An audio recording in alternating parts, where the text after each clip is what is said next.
So I'm going to add this into this video, basically questions and answers. So thank you very much for everyone that commented. I'll try and answer as many as I can. So the first one I'm going to answer is Alan Stevenson. He's just started his lessons, so well done for that. In September, jobs working hours 16 hours. Does the tacho know where driven, i.e. driven 56 mile an hour on a 46 mile an hour road? Does the DVSA only fine you for going over HGV is going faster? Right, so basically the short answer to that is no, they don't know what speed you're going on what roads.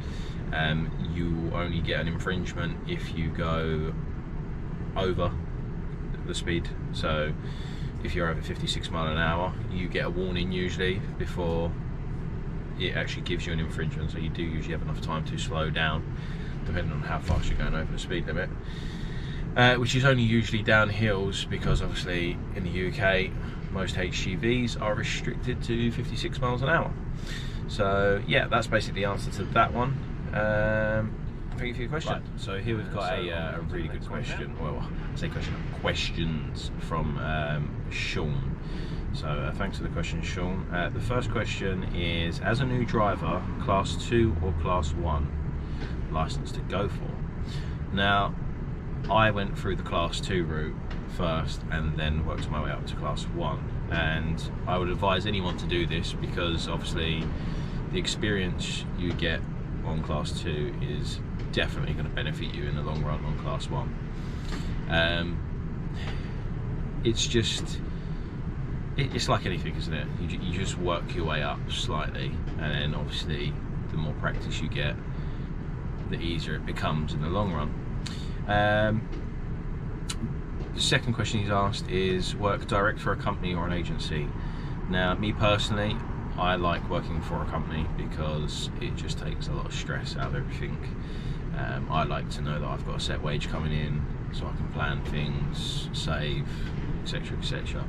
But with that said, it all depends on you and your lifestyle, your circumstances. So if you want to be picky and choosy, an agency might be for you.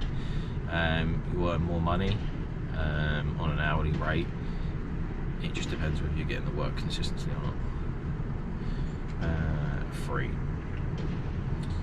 Do you get training on strapping loads and routes, etc. when you start? Now that will entirely depend on who you go work for. So for example, my company here, EBS, we offer 2 weeks training for the tankers. So you will have somebody coming out with you, explaining to you how everything works and operates, and then after that they will let you go on your own, which was obviously handy because you get to learn a lot of the places where you go in, what to expect, etc, etc. But with that said, not all companies, especially if they're a smaller company, will have the time and the people to give you that. So usually as a new driver anyway, it's always better to start with the bigger companies. They will tend to give you the more time that you need, and then you can move on to the smaller companies, which sometimes pay better when you feel a bit more confident. Question 4. Are all trucks automatic? As a general rule, in the UK, I would say probably 90% of trucks in the UK are now automatic or going that way. There are a few manual jobs. I done a 12 gear split box working for a aggregate company. It's sometimes more helpful to have a manual, especially if you're going to go into places where you could get stuck, where you need to be the one making the decisions rather than the truck. Also, with that said, there'll be companies like wrecker companies, someone that comes and recovers trucks, they obviously need the gears to be able to get the more power to pull you out, and etc, etc.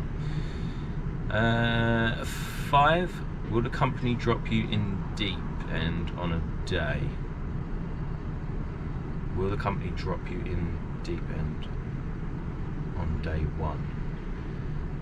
London, etc., or do they give you a time to settle in? Now, yet again, it's a good question, not one I can really answer.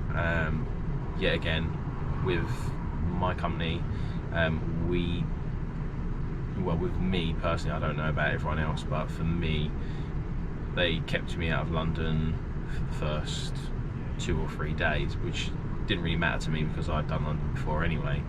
But as a new driver, generally as a rule, they will try and keep you out of London until you get some confidence, which is definitely useful. Not always the case. Sometimes, if that's all the work they've got, then unfortunately you will be going into London. How do you deal with the fear of getting lost?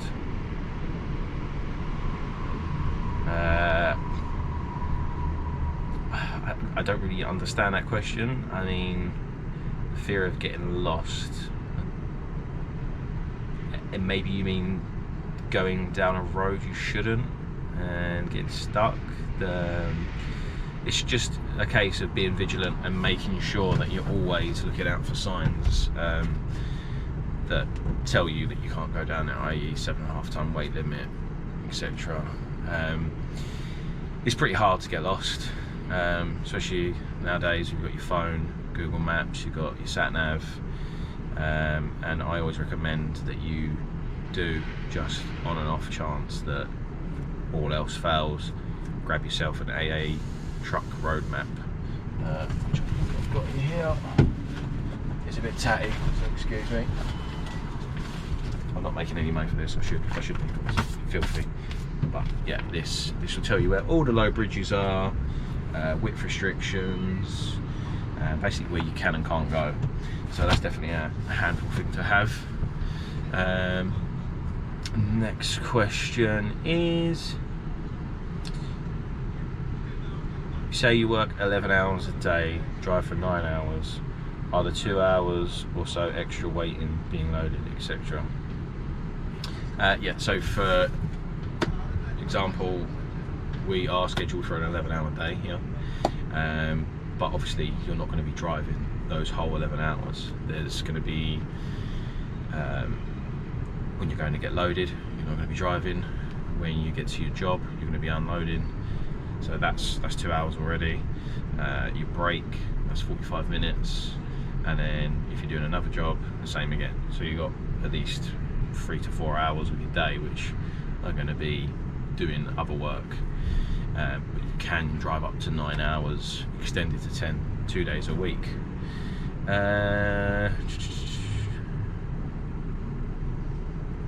I can go a bit more into depth with that one, but I don't want to get too far on a tangent. So, what's the best agency for new drivers? That I don't know, honestly. I've only ever worked for one agency. Yeah, I can't really answer that, sorry. What happens if a load gets refused and you're miles away? Simple, you just take it back. You call up the office, you let them know that the load's been refused and why it's been refused. They might get in contact with the person and then they'll tell you what to do with it. They'll either tell you to take it back to where you got it from, or they might redirect you to another place that wants that load. So yeah. What's the best type of job for a new driver? Get experience and confidence. Right, so Sean, I'm glad you asked that question. In my experience, the best kind of job for a new driver is a trunking job. So basically that would be like working for a company, one of the big companies, but not doing store deliveries as in the little stores, as in doing the big store deliveries. So you'll go to a big depot, like we've got one up here in Dagenham.